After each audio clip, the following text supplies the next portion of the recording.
season. We know she was dealing with a lot coming off Iowa National Championship game, entering the WNBA. Big time transition. I understand that, but we also have to hold these WNBA referees accountable because they played a big factor in the assault Caitlin Clark took for the 2024 season because they did not call a bunch of calls that should have been fouls, bro. The WNBA has a major referee problem, and Caitlin Clark's rookie season is where this whole controversy sparked. I'm about to show you footage that's going to completely shift how you see her battles in the league. From dubious technical fouls to blatant missed calls on clear contact, the pattern is hard to ignore. And here's the thing. It matters because no matter how much the Indiana front office improves, whether through coaching changes or bringing in better free agents, nothing will actually change if the officiating stays this way. Now we know the Indiana Fever front office did everything they had to do, put the right pieces around Caitlin Clark, make sure they make it far in the playoffs, and possibly get a WNBA championship. Clark's experience isn't just her own struggle. It's exposing bigger issues that could define the future of the entire WNBA. Prime example, what really made me start thinking about this was the DJ Currington situation. They didn't call nothing on that for her poking Caitlin Clark in the eye, and that really had me thinking, like, how many times did they actually, drop the ball and didn't call stuff against Caitlin? Have you ever watched a basketball game and felt like the refs were just gunning for one player? That's exactly what went down with Caitlin Clark last season, and I've got the proof to back it up.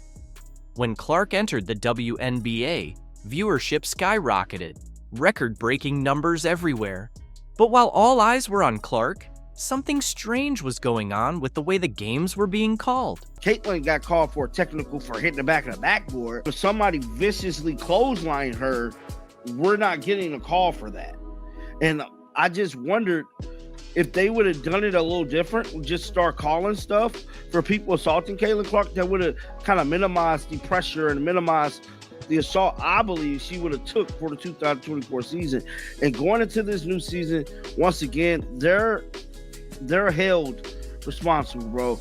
The story around Clark's rookie season was all about her adjusting to the physicality of the pro game, but that's a huge oversimplification of what actually went down. Refs consistently turned a blind eye to obvious fouls. She was getting crushed on drives, shoved on jumpers, and roughed up off the ball.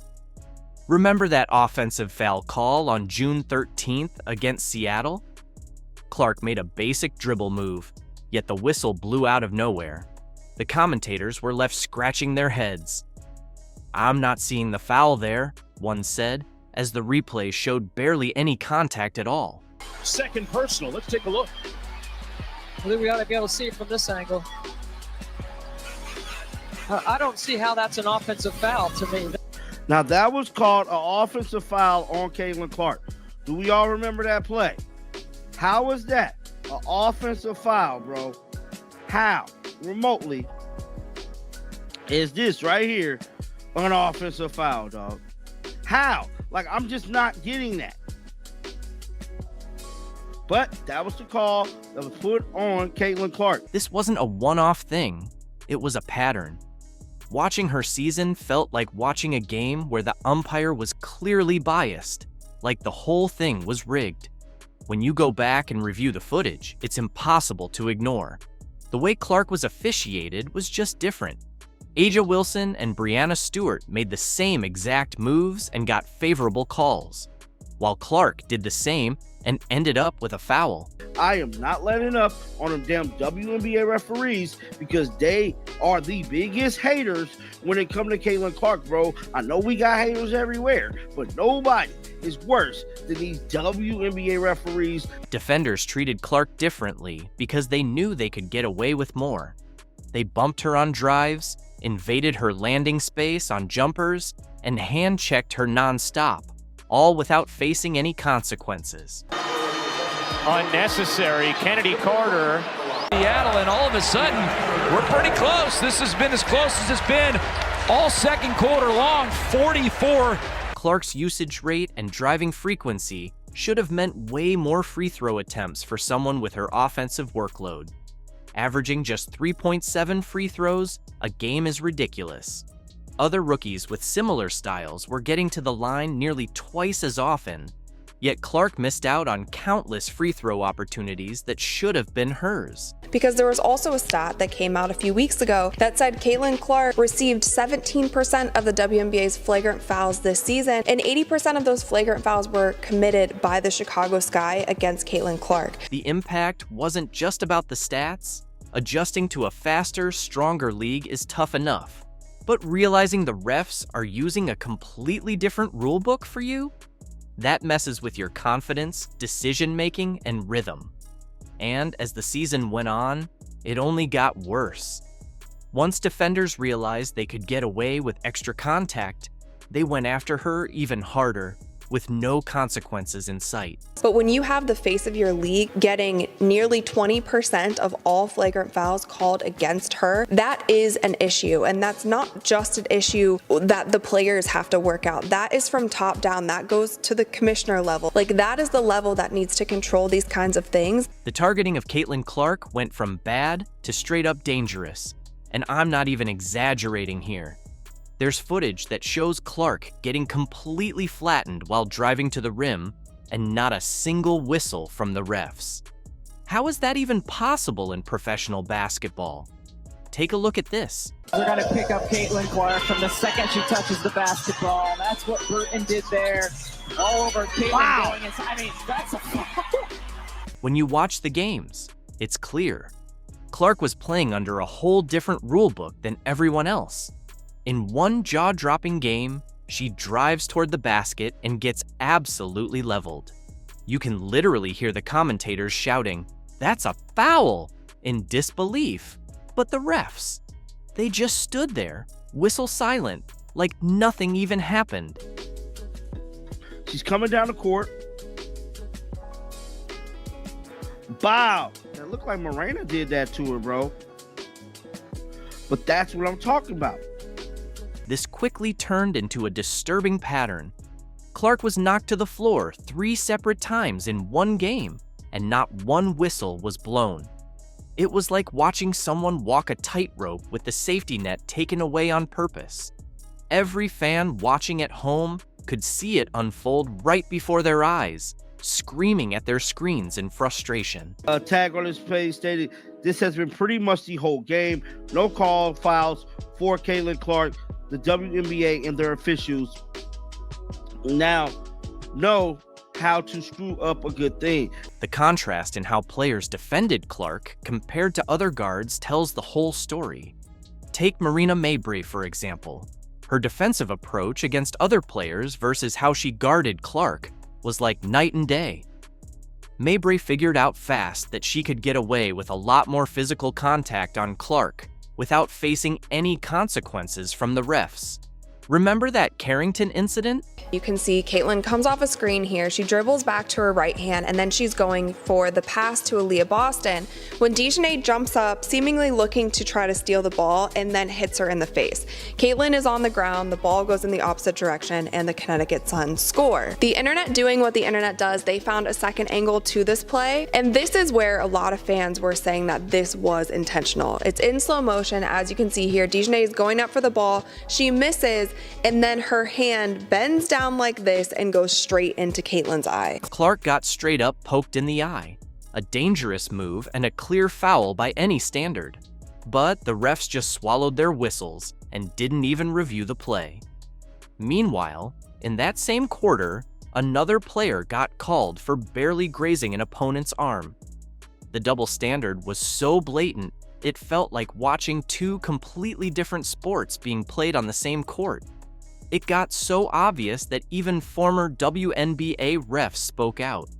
One former ref pointed out that the officiating standard for Clark was noticeably different compared to everyone else. And that's not coming from just some upset fans. That's from someone who knows the rulebook inside and out. The tag on this will say, "How can the WNBA justify these referees? Caitlin Clark gets blatantly fouled twice, no call. I guess that's the playoffs, but these are bad." What we witnessed wasn't just a few missed calls. It was a dangerous pattern that put Clark's safety at risk. Each ignored infraction only emboldened defenders further. What began as extra contact quickly escalated into dangerous plays. Some of these actions resembled football tackles more than basketball defense. When refs don't protect the player, the physicality only intensifies. Clark wasn't just facing tough defense. She was in real danger of injury while the refs stood by, letting it happen game after game. I don't know what the big deal is about the fact that Caitlin is getting a lot of love. She deserves that, and she's helped change this game just as a lot of other players have. But it is what it is, and I think that we are all benefiting from the effects that she's had on the game, and I just appreciate the way she shows up. It's not every day in women's basketball that a Hall of Famer steps onto a podcast and delivers more truth than a finals post-game interview. But that's exactly what Lisa Leslie did when she recently came to Caitlin Clark's defense. What followed was nothing short of a masterclass in grace, perspective, and yes, a subtle but powerful takedown of Angel Reese on her very own show. Thousands were tuned in, and Reese got an up-close look at what will likely go down as one of the most graceful clapbacks in podcast history. Going into my season 2, what's some advice that you would give for me? Season 2, I can't wait to work with you some more. The biggest advice I have for you is going to be how you shoot your layups, period. While the internet has been blowing up over the Clark versus Reese drama, with fans treating it like a Marvel-style rivalry, Lisa Leslie stepped in and played a whole different game. She didn't take sides. She raised the level of the conversation. One day, she's praising Caitlin Clark for her influence on the league. The next, she's offering Angel Reese the kind of mentorship you won't find in any practice session. It wasn't about rivalry, it was about growth. And let's face it, someone had to say it. But she literally got called out for missing layups. I mean, on her own damn show. Let's rewind for a second. For months, it's felt like Caitlin Clark couldn't catch a breath without some WNBA veteran tossing a passive-aggressive remark or shooting her a side-eye. Between jealousy-fueled tweets and literal body checks on the court, it was obvious some in the league weren't exactly rolling out the welcome mat. So when Lisa Leslie, one of the WNBA's original legends, stepped in and said, "Actually, Caitlin's doing everything right," it landed like a buzzer-beater game winner. You want to see more WNBA people saying this, and it's just so obvious. This wasn't just any random take. This was Lisa Leslie, one of the architects of the WNBA, a pioneer who threw down dunks before they were the norm, and someone who understands firsthand what it means to elevate a league. So when she says Caitlin Clark is the real deal, the basketball world pays attention. We have to understand that when one player eats, we all eat. And as we all get more opportunities, it just opens it up for everyone else. And I think Caitlin has said that even herself in certain interviews. And I love that. I love that she's not the player who's like, it's all about her. It's not. She's giving love and homage to those of us that have come before her. She shares the wealth with her teammates, and she doesn't have to do that. So I just don't, again, I don't know what the big deal is about the fact that Caitlin is getting a lot of love. She deserves that, and she's helped change this game. Lisa didn't just say Caitlin Clark was talented. She emphasized the how, not just the numbers. She pointed to Clark's humility, her genuine appreciation for the trailblazers who paved the way. In a league where some act like they invented the crossover, Clark's deep respect for the game's history stood out, and Lisa made sure everyone heard it. Her message was clear. Are you even paying attention? While some gripe about screen time, Caitlin is out here honoring the pioneers who built the stage. Listen, she's a competitor. She's a trash talker. She makes players around her better. She's exciting to watch, and quite frankly, I've missed seeing her. Being at Unrivaled, she was there. I've missed seeing her play, so I really look forward to seeing her back out there. But as I do all of the WNBA players, we are really watching a very exciting level of basketball. But let's get to the real moment, the game-changing pivot that turned heads. Lisa Leslie didn't just defend from a distance. She stepped right into the conversation, face-to-face with Angel Reese on her own podcast, a space where Reese controlled the mic and the final cut. Leslie didn't hold back. She went full truth-teller mode, looked Reese straight in the eye, and called out the glaring issue. those missed layups. The biggest advice I have for you is going to be how you shoot your layups, period. Like, we're going to fix that. Yeah. That's fixable for you. And I think that's probably the biggest. I think your shot from the outside is improving. I love that your ball handling is good. Your defense is improved. Let's take a moment to appreciate the setup.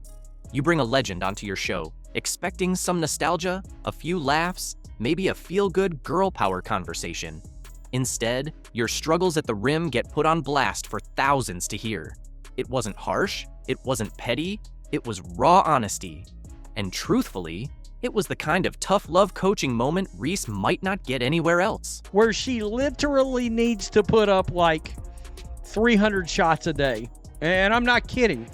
Like 200 or 300 shots a day, and that's missed layups. She's 6'3" or 6'4", can't hit a layup to save her life. And literal videos have went mega viral of just her missing layups in games. Lisa didn't tear Reese down, she built her up. That's what makes Leslie such a force. She didn't humiliate Angel, she challenged her, the way a Hall of Famer would take a struggling rookie aside and say, here's what needs to change if you want to be great. You got to go out there and prove yourselves. And listen, are we going to get upset about 5, 6, 10 games less on television or not? I don't think we should. We have access to find these games now in a way that we never had before, and we have to appreciate that, and all these platforms that support the W. Lisa understands something many overlook. When the stars rise, everyone wins. And Caitlin Clark? She's not just rising, she's skyrocketing. Leslie made it clear that Clark's spotlight isn't a threat to veterans, it's a rising tide. More attention on the league means bigger paychecks, packed arenas, and a future where both rookies and veterans get what they're worth. She didn't shy away from the controversy around Clark's screen time. She tackled it head on. Stephen A. Smith had a very interesting discourse with Fee recently over the number of games the Fever broadcasted this season compared to other teams who've also got stars on them. So curious what you make of W's decision to lean into highlighting its stars. While players like Reese and others grumbled about how often Clark's team gets the national spotlight, Lisa Leslie broke it down like a professor. When one of us eats, we all eat.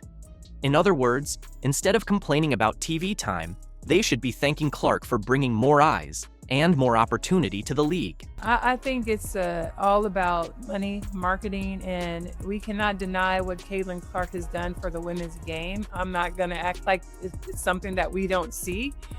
She's had a huge effect, called the Caitlin Clark effect. Yes, have we ever had teams have to get into larger arenas to play against a team? No, we have not. So if we have more eyeballs on the game and Caitlin Clark brings that, why would we feel some kind of way because she has more television games? Remember when some players, and even ESPN, tried to downplay Caitlin Clark's dominance at Iowa just because she didn't win a national title? I'm curious, where would you rank her amongst all-time college players, in your opinion? Ooh, that's tough because you got to win one. I feel like that college is one of those spaces where you got to win one for them to even have your name in the conversation. And it took me 3 years to win mine, so it's hard. Well, Lisa Leslie wasn't having any of that either. She shut it down, plain and simple. Curious if you think winning an NCAA championship is needed for that eventual GOAT conversation, greatest of all time status. Absolutely not. I didn't win an NCAA championship. I was National Player of the Year. I won all of the individual awards, but sometimes, it's very hard to win a national championship, regardless of how much people talk about it, like, oh, you have to have it. It is one of the hardest things to do in a tournament where you have so many games and you're trying to get there. So yeah, shout out to all of the players who were able to win national championships, but it doesn't make a player who didn't win a national championship any less of an amazing individual player. Then came the mic drop moment. Lisa Leslie said, Clark deserves this, all of it. The attention, the endorsements, the hype, because she's changing the game. And when those words come from someone who changed the game herself, it's not just praise, it's a passing of the torch. Hey, listen, Caitlin, I am so thankful for her. I'm thankful for all of these women and where this game is, and we have to step back and see the big picture and how it's impacting all of us. So what did we witness? It wasn't just a defense of Caitlin Clark or a critique of Angel Reese. It was a lesson in leadership from one of the game's all-time greats. Lisa Leslie showed us how it's done. You lift others up, you correct when necessary, and most importantly, you speak the truth, even when it's uncomfortable and even when it's on someone else's mic.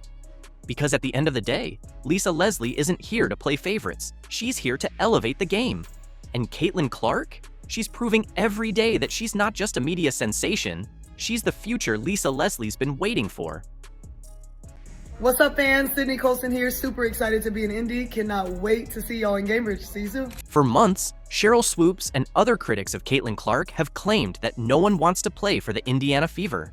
However, earlier this week, two-time WNBA champion Sydney Colson arrived in Indiana with a powerful message that completely debunked that narrative. I'm super excited about it. I'm going from a team that was in the media, like people are excited to watch us, into another team that is arguably the most talked about team in sports right now, especially in women's sports. So this fan base, it's exciting to be a part of a team that has a lot of positive energy around it. From the instant she showcased her new Fever jersey to her energetic presence at the Pacers game, Colson's debut with the team was a bold rebuttal to those who had questioned the franchise.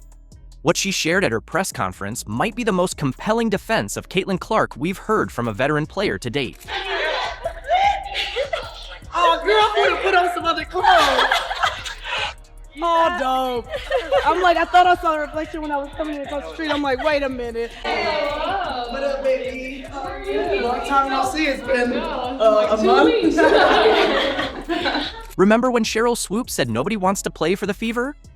Sydney Colson just shattered that narrative. From the moment she arrived in Indiana, the atmosphere changed. A viral video showed teammates and staff eagerly welcoming her with real excitement. This wasn't a PR stunt, but a genuine, heartfelt embrace. Hey! Hi! Hi. I know. Hi, baby. Hi. Lexi, what's up, baby? Oh, it's good to see you. You too. How are you? Good. How are you? What's up, baby? How are you? I'm good. Good to see you. What up, A? Who let you in here? Man, how are you? Good to see you. What up, Sydney? How you doing? Nice to meet you. I heard bad things about you from A. Horrible. You know. Oh, Jesus, right there. Oh, geez. How you doing? I'm How you Dave. doing? I'm Sydney. Nice to meet you. Nice to meet you too. Already met. Okay, we're all caught up. What makes this moment even more impactful is the stark contrast to the harsh criticism from Swoops and other detractors, who claimed veterans would avoid playing with Caitlin Clark. The footage tells a completely different story, one of unity and excitement for what lies ahead. The jersey. Aww. Dope. Yes. It's so weird to see yourself in new colors. I love it. I love it. I love it. What's this? Definitely they sent you a fever. So I want to make sure you have one. When Sydney first saw her new Fever jersey, her pride and excitement were unmistakable. Holding it up with a big smile, she showed genuine love for the team's colors, marking the start of a new chapter and an exciting opportunity in Indiana. Her interactions with the Fever staff were just as telling, with General Manager Amber Cox confidently saying, "I think she's going to bring a lot of joy to our lives this season." She was somebody we targeted really, really early to come in and play that backup point guard role. We have ultimate faith and trust in her. In any situation that we put her in, she's going to be able to lead our team. And obviously, great personality as well, brings a lot of fun and levity to the locker room. Again, that experience, knows when we need which side, right? Like the serious, the tough veteran leadership versus the, fun, playful Sid. So I think she's going to bring a lot of joy to all of our lives this season. Sydney's instant chemistry with everyone highlights the positive culture the Fever are building, directly countering the negative narratives from some former players. Her arrival video quickly went viral, racking up thousands of likes and retweets as fans embraced her genuine excitement. This authentic connection only makes the critics' claims seem more out of touch. I think when we set out in free agency, it was to bring in veteran leadership, and we've done that. Players who have had deep playoff runs, we've done that. You look at a player like Sydney Colson, coming off what she's been able to do in Vegas, dating back to her, championship in Texas A&M. She's a winner, knows how to win, knows how to play a role. So she was somebody we targeted really early, but just looking down the line in free agency, just really excited. When the plan comes together, you feel really good about it. Again, it looks great on paper. We got to get everybody on the court, but overall, really excited about the roster. Sydney didn't just show up for the cameras. Her first workout with the Fever proved exactly why they targeted her from the start. She brought elite commitment, displaying her skills and infectious energy, underscoring the value of her veteran presence. This wasn't a reluctant player joining a team. This was someone eager to dive in.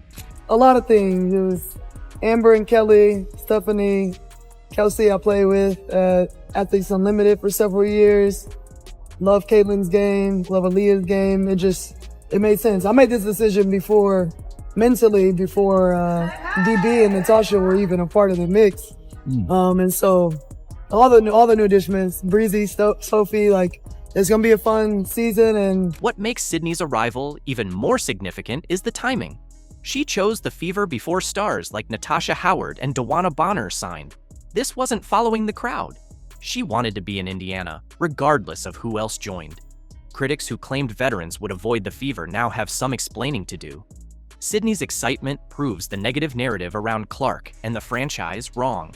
All right, switching gears now, we are looking forward to a new season for the Indiana Fever, now less than 2 months away. And today we formally introduced the team, I should say, formally introduced its newest player. Yes, so here she is. This is guard Sydney Colson.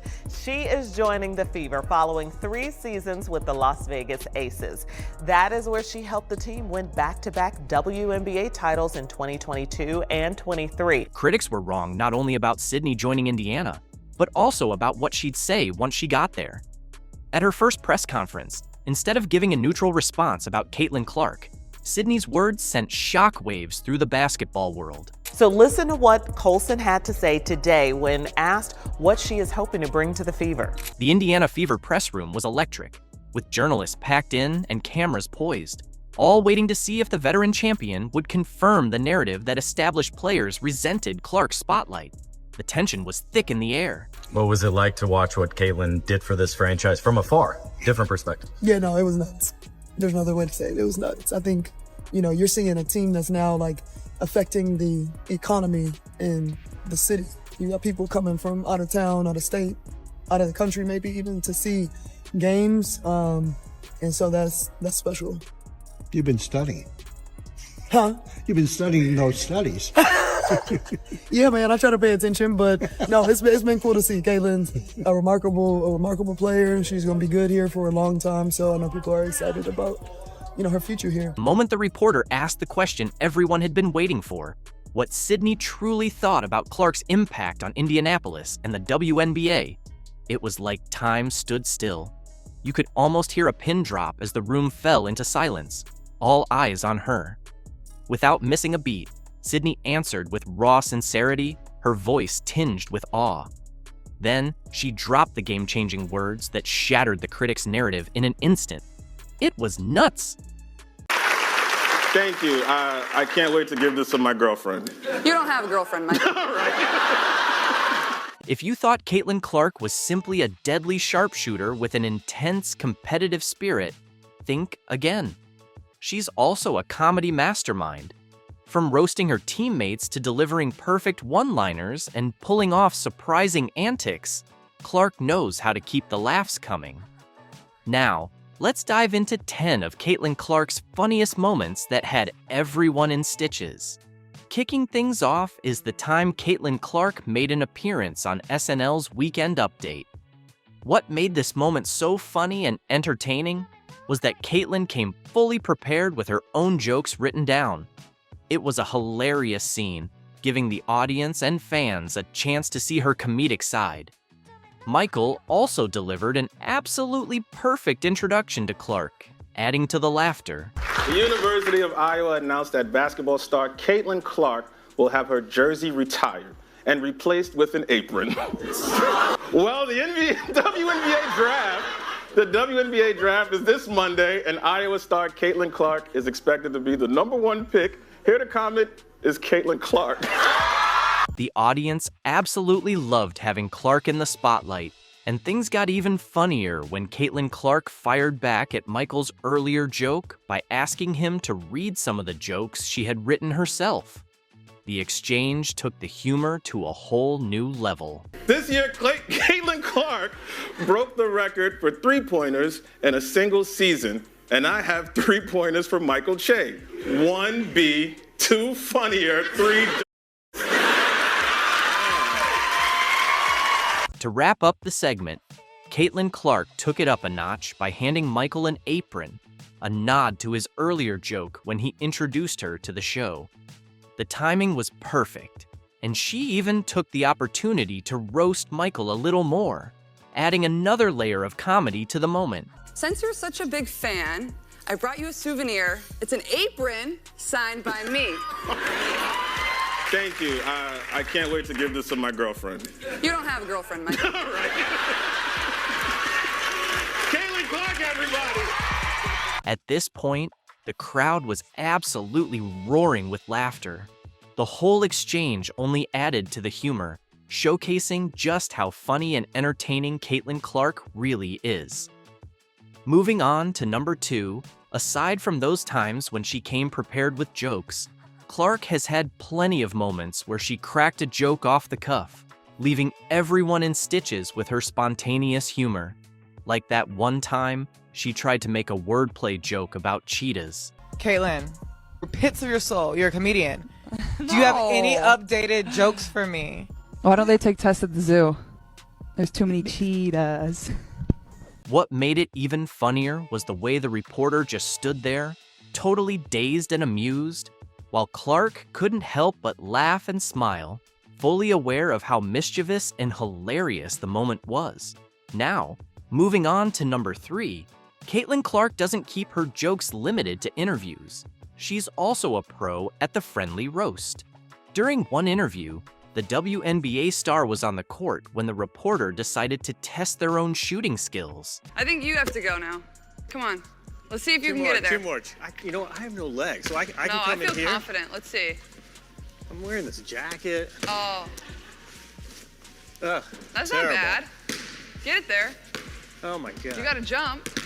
Even though Clark tried to be supportive, she just couldn't help but laugh and throw in a few playful jabs. And when the reporter tried to blame his terrible shooting on his dress clothes and the tight rims, Caitlin wasn't about to let him off the hook that easily. Tight rims, I'm telling you. No, I think that might just be you, honestly. This moment just made Clark even more lovable thanks to her hilarious personality. Coming in at number 4, another unforgettable moment that had everyone buzzing about Caitlin Clark's mischievous side was her visit to a goat petting zoo with her teammates. Watching Clark feed the baby goats quickly turned into pure entertainment, and naturally, she turned the whole thing into her own personal comedy show. All right, relax. Everybody don't fight over me. Don't fight over me, okay? Wait, I don't remember who I bet. Fans love seeing Caitlin and her teammates bond over something other than basketball. But the real comedy came from the fans themselves, who couldn't resist making the perfect joke: the goat feeding goats. Now, halfway through at number 5, Caitlin Clark's easygoing and cheerful nature really shines when she's around her teammates, both on and off the court. Her bond with Lexi Hull is especially fun to watch. One particularly funny moment happened during an interview when Lexi was answering a question, only for Caitlin to interrupt with a burst of childish laughter at something Lexi said. What was your intent there to try to make an impact as well as you did tonight? Thank you. I would say that's kind of my role. Respectful. Caitlin Clark's reaction to Lexi Hull's innocent comment had the entire room in stitches. And take advantage of that. Caitlin? Yeah. What are we doing? Oh, Lord. Coming in at number 6, Caitlin Clark and Lexi Hull's dynamic duo wasn't just reserved for the court. The two had fans cracking up once again when they pulled up to a Swig drive-thru to grab some fruit and soda drinks. With vanilla cream instead of coconut cream. Can I have the beach babe too, please? What made this even more interesting was that Clark was immediately recognized. But when the friendly lady asked if she was really Caitlin Clark, Clark responded with a mischievous grin. You're Caitlin Clark, right? Maybe. After being recognized, the owner gifted them golden mugs, guaranteeing them free refills whenever they came back. Golden mug I want to give you. Golden mug means every time you come through Swig, you just get a free refill. He said he was going to give us golden mugs. So we'll be back. Yeah. At number 7, one thing that stands out about Caitlin Clark is how her teammates not only recognize her playful side, but also encourage it. Of course, sometimes they have to step in to keep her focused, like that time during warm-ups when Katie Lou got the best of Clark, locking in a submission and making her tap out. The whole team couldn't stop laughing.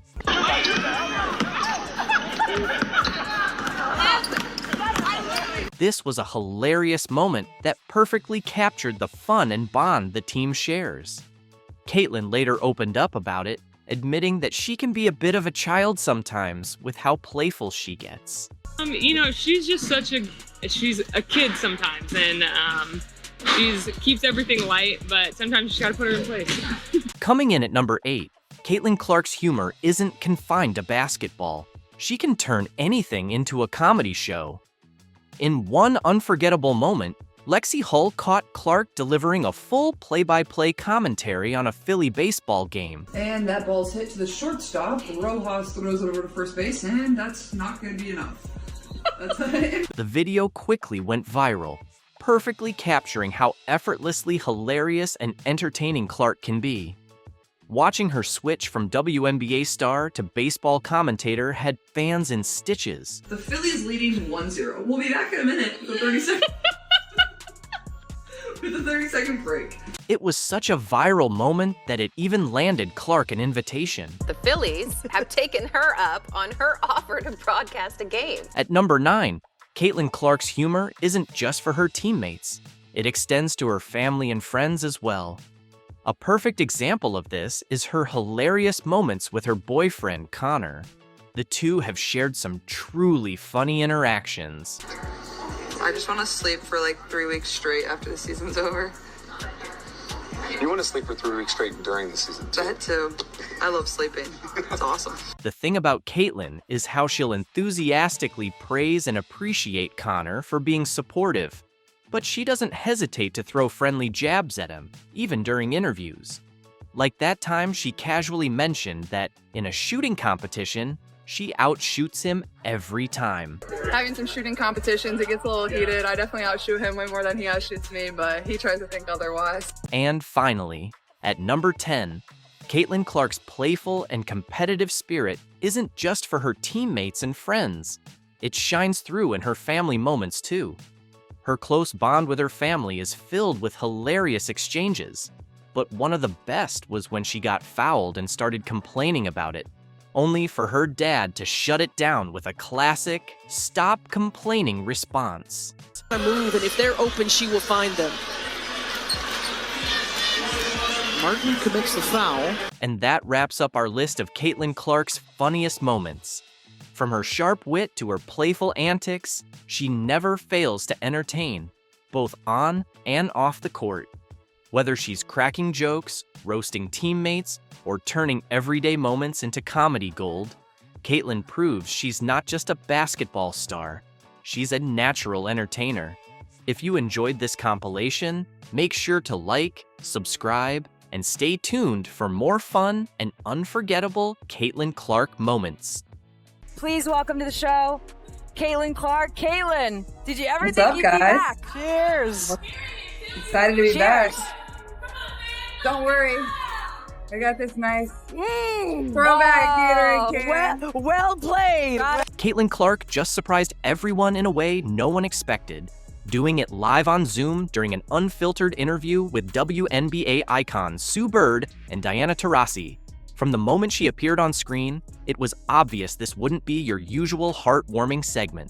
It was unvarnished, authentic, and gave a behind-the-scenes look at everything from her transition to the WNBA, to locker room gossip, to the intense rivalries in those tough college games. And, of course, it all came with Caitlin's trademark wit and charisma. Product placement. There we Will go. Our show loves it. Our show loves it. So, what exactly did Caitlin Clark spill, and why is the basketball world buzzing? Stick around, because Caitlin didn't hold back on a lot of juicy details. Everything from Paige Beckers to Diana Taurasi, and even calling out the unfounded rumors Cheryl Swoops has been spreading about the team. Ready for it? Let's dive in. It was the moment that shook the internet. 1 year ago, Diana Taurasi stared into the camera and delivered a now iconic warning to Caitlin Clark. Reality is coming. Remember that? What will the league have in store for them when they get there? Look, SVP, reality is coming. Okay. There's levels to this thing, and that's just life. We all went through it. Of course. And you see it on the NBA side, and you're going to see it on this side, where, you look superhuman playing against 18-year-olds, but you're going to come with some grown women that have been playing professional basketball for a long time. Fast forward to this year, and let's just say Diana's words didn't quite hold up. Caitlin's response? A sly smirk, a slight nod, and a confident smile. The vibe was electric, sharp, playful, and full of wit. But don't be fooled, it was also a statement. Congrats on your retirement, D. Thank you. And congrats now, you. Unfortunately, Well, reality is thanks. coming to me now. What's your big plans? it in early. What are you going to do? I keep telling Sue I thought I was going to have all this time to do all these things. I'm more busy now. So if I give you any advice, play as long as possible. We'll see. We'll get to 10 years. Then we'll think about it. It's 10 years. For Diana Taurasi, sharing the court with Caitlin Clark wasn't just another game, it was a moment for the ages. Looking back on their first matchup in Phoenix, Taurasi didn't mince words about the atmosphere. It felt like the last game that was ever going to be played. The crowd was electric, the hype was real, and it wasn't just about basketball. It was about seeing a torch being passed right before our eyes, she shared. Diana spoke with deep respect, reflecting on how surreal it was to finally face the players she'd been watching dominate college basketball for years. What was it like for you two to play against each other? It was amazing. I've been following Caitlin for so long and been watching her college career just in awe. And to be on the court and, the first game was in Phoenix, and it felt like the last game that was ever going to be played. There was such anticipation. The crowd was going crazy. All the people that came out to see Caitlin and our teams play against each other. It really was an amazing moment. And you talked about how, if you could play against anyone that is this new generation. So I got to cross paths with Caitlin, at least for a couple games. And to me, that meant a lot, Caitlin's perspective? Just as classy, but with her signature edge.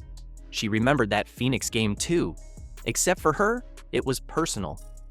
We were down by like 10 or 15 and came all the way back to win, she recalled, pride clear in her voice. That comeback wasn't just another line on the scoreboard, it was a defining moment for her and her team. Battling against a legend like Taurasi and coming out victorious? That's the kind of experience that builds confidence. And Caitlin made sure everyone knew it. And what it was like to play against D. Well, I was saying, that game in Phoenix, because we only played in Phoenix one time.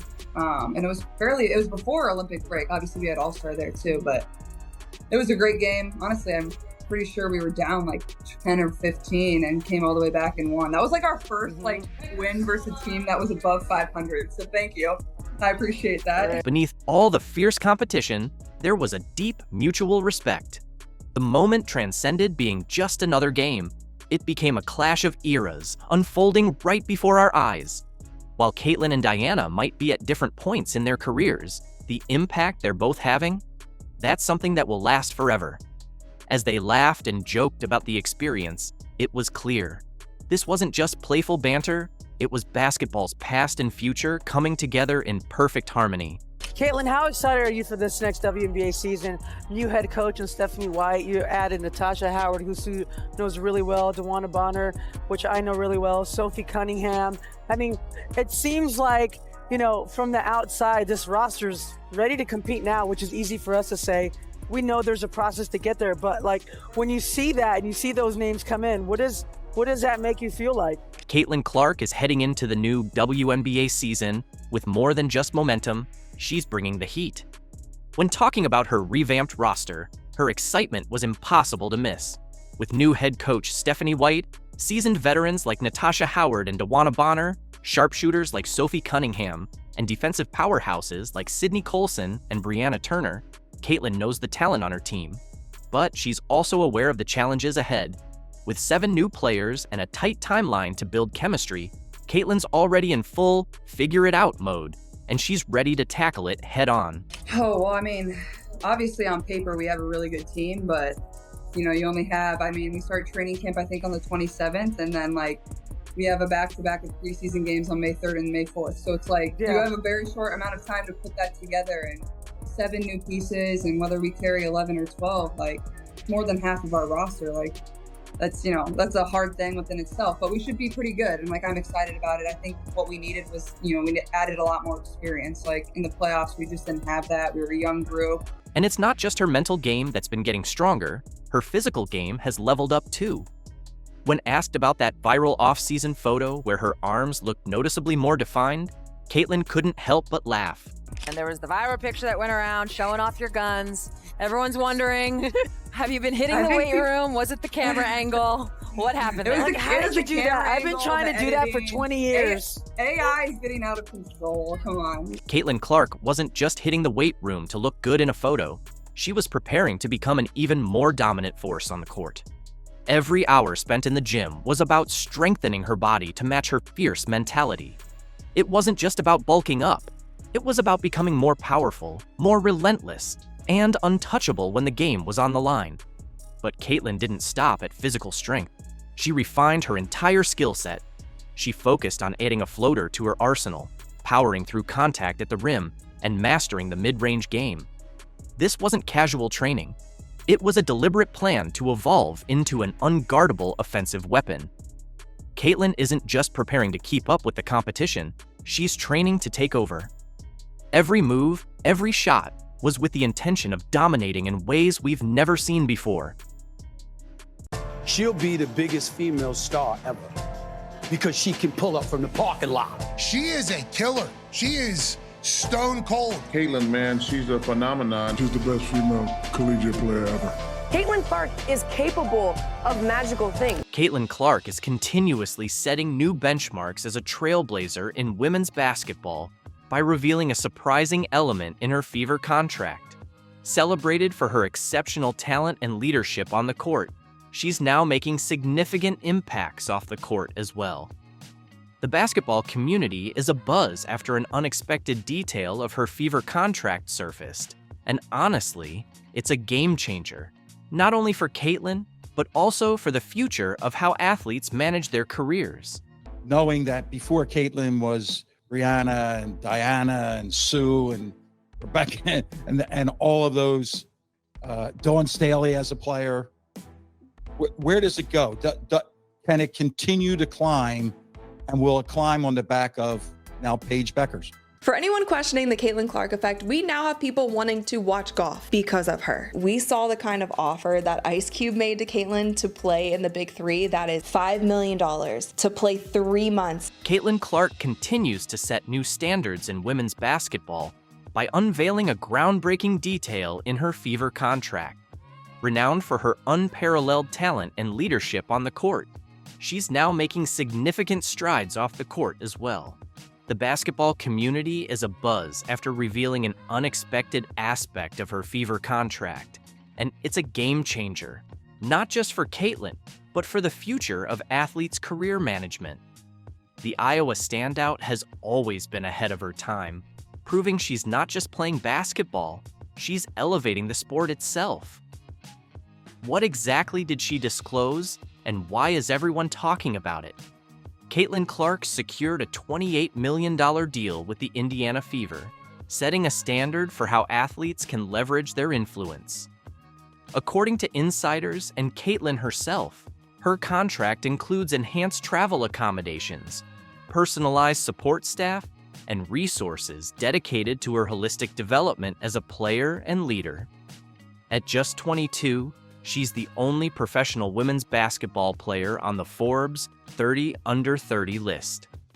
Unlike standard team travel arrangements, Caitlin's contract allows her to optimize her schedule and performance, ensuring she can shine without unnecessary distractions.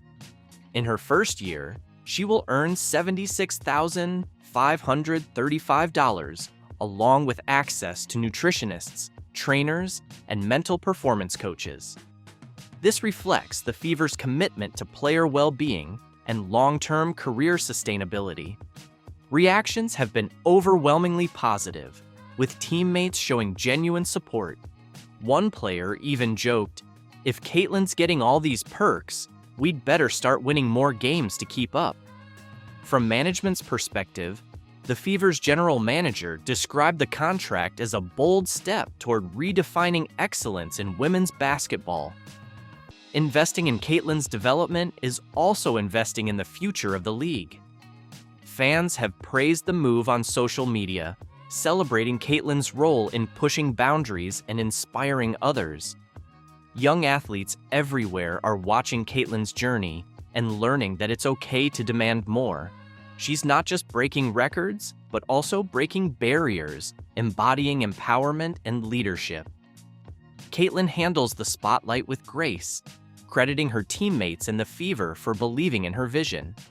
This collective triumph highlights the power of teamwork and innovation. Looking ahead, Caitlin Clark is more than an athlete. She's a trailblazer and a symbol of what's possible when talent meets determination.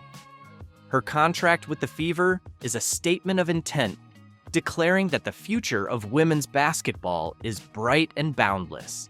By securing provisions that emphasize personal development and well-being, Caitlin is demonstrating that excellence on the court should be matched off the court.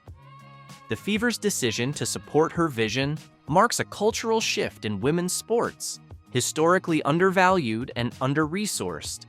Caitlin's contract signals to other franchises and sponsors that investing in female athletes is both ethical and profitable. This move is reminiscent of the legendary Bird Magic rivalry, sparking excitement and essential competition. The domino effect is already taking shape, with other WNBA players exploring similar contract clauses. Younger players are dreaming bigger, inspired by Caitlin's bold move. She advocates not just for her growth, but for the growth of women's basketball as a whole, creating a path for the next generation to thrive. Caitlin Clark has concluded one of the most remarkable years in basketball, backing up her words with actions. She plans to mentor young players and engage in community outreach, creating a transformative ripple effect. Despite critics questioning team equality, Caitlin's approach benefits everyone by enhancing team performance and league recognition. Caitlin's journey is far from over, and this contract is just one chapter in her incredible story. Whether you're a fan or inspired by her drive, there's no denying she's making a lasting impact. Here's to Caitlin Clark, a star on the court, a leader off it, and a true pioneer in every sense of the word. First person I can honestly say, that looks like Steph Curry. Like, she's not guardable right now, and she can hit almost any shot from the outside. Almost any. How much of a power she is out there on the court. The cool part is the way that she plays and her range and the level of difficulty on her shots is obviously a very close comparison. From long-range shots to lasting influence, Caitlin Clark isn't just setting records, she's shattering them. Surpassing even Steph Curry's iconic three-point average, she's reshaping the future of basketball.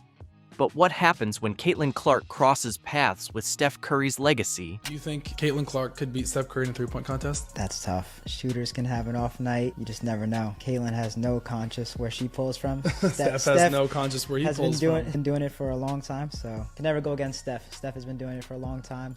Recently, Caitlin Clark has solidified her place in basketball history, and it's not just because of her scoring ability, it's where she scores from.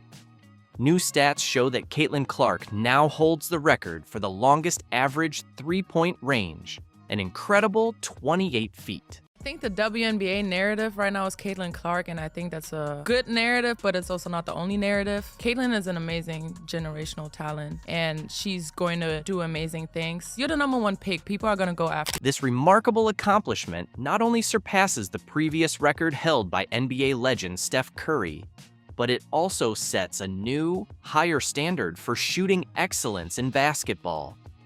By pushing the boundaries of what was once thought possible, Caitlin Clark has redefined the range at which players can score, inspiring future generations to aim even further.